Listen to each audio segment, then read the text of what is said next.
بیان کیا جاتا ہے کہ چند سال قبل ایک جماعت منصورہ سے آگے ایک چھوٹے سے قصبے میں گئی۔ اس جماعت میں ایک شخص ڈاکٹر نور محمد تھا۔ ان کا بیان ہے کہ مسجد سے باہر ادھر ادھر کافی لوگ فراق بیٹھے تھے۔ ہم لوگ ان کے پاس گئے اور مسجد میں آنے کی دعوت دی تاکہ وہ تعلیم میں شریک ہو سکیں۔ کچھ لوگ ہمارے ساتھ مسجد میں آنے پر تیار ہو گئے۔ ایک صاحب نے کہا کہ میں نماز کے وقت آؤں گا اور نماز کے بعد عذاب قبر کا ایک واقعہ آپ لوگوں کو سناؤں گا۔ چنانچہ ظہر کی نماز کے بعد یہ شخص ہمارے پاس بیٹھ گیا، اپنا تعارف کروایا کہ وہ ایک ریٹائر فوجی نوجوان تھا۔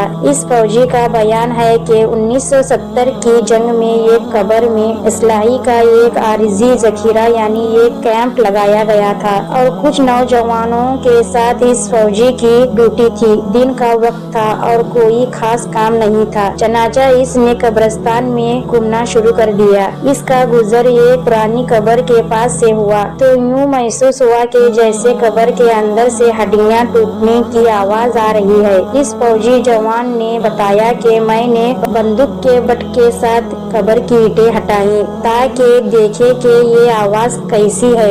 جیسے جیسے میں ہٹاتے گیا آواز اور تیز ہوتی گئی اور میری دلچسپی اور خوف بھی بہت بڑھتا گیا۔ دن کا وقت تھا، روشنی خوب پھیلی ہوئی تھی۔ کیا دیکھتا ہوں کہ قبر کے اندر انسانی ہڈیوں کا ڈھانچہ پڑا ہوا ہے اور اس پر چوہے کی شکل کا ایک جانور بیٹھا ہوا ہے، اور جب وہ منہ اس ڈھانچے کے اوپر مارتا ہے تو سارا ڈھانچہ اکڑ جاتا ہے اور ہڈیوں کے ٹوٹنے اور چٹکنے کی آوازیں آتی ہیں۔ میرے سامنے اس جانور نے 3 مرتبہ اپنا منہ ہڈی پر مارا۔ مجھے بہت ترس آیا کہ یہ جانور اس کو بہت تکلیف پہنچا رہا ہے، چنانچہ رائفل سے جب میں نے اس جانور کو مارنے کا ارادہ کیا تو وہ مٹی میں چھپ گیا۔ تھوڑی دیر کے بعد وہ جانور قبر سے نکل کر میرے طرف لپکا اور میرے اوپر ایسی دست سے سوار ہوا کہ میں اسے مارنا بھول کر اپنی جان بچانے کی خاطر بھاگ کھڑا ہوا۔ کافی دور جانے کے بعد میں نے مڑ کر دیکھا وہ جانور میرے پیچھے تیزی سے بھاگا آ رہا تھا۔ قریب ہی پانی کا ایک گھڑا تھا۔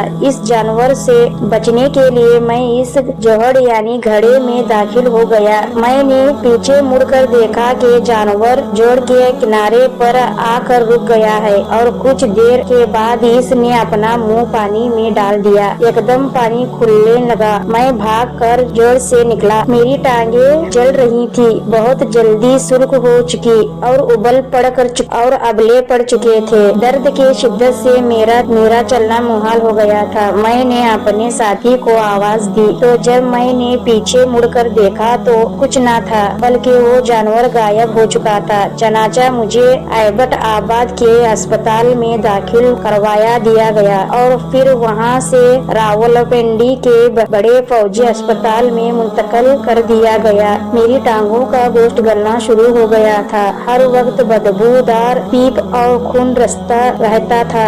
کسی علاج سے افاقہ نہیں ہوا مگر مریض بڑھتا ہی گیا۔ جیسے جیسے دوائی لگتی رہی ویسے ویسے جسم سے گوشت علیحدہ ہوتا گیا۔ اس وقت دونوں ٹانگوں کی ہڈیاں بچ گئی ہیں، گوشت آہستہ آہستہ گل کر علیحدہ ہو چکا ہے اور ہر وقت مردے جیسی بدبو آتی رہی۔ پھر اس شخص نے ہمیں اپنے دونوں ٹانگیں دکھائی جن پر پٹیاں بندھی ہوئی تھی۔ اللہ معاف فرمائے، اللہ تعالیٰ ہمیں قبر اور جہنم کے عذاب سے محفوظ رکھے۔ بے شک بعض علماء اللہ تعالیٰ لوگوں کی عبرت کے لیے دنیا میں ہی اپنے عذاب کا مشاہدہ کر دیتا ہے، جیسا کہ اس واقعے میں بھی آپ نے ملاحظہ فرمایا۔ اللہ تعالیٰ ہمیں اعمال صالحہ کرنے کی توفیق عطا فرمائے، آمین۔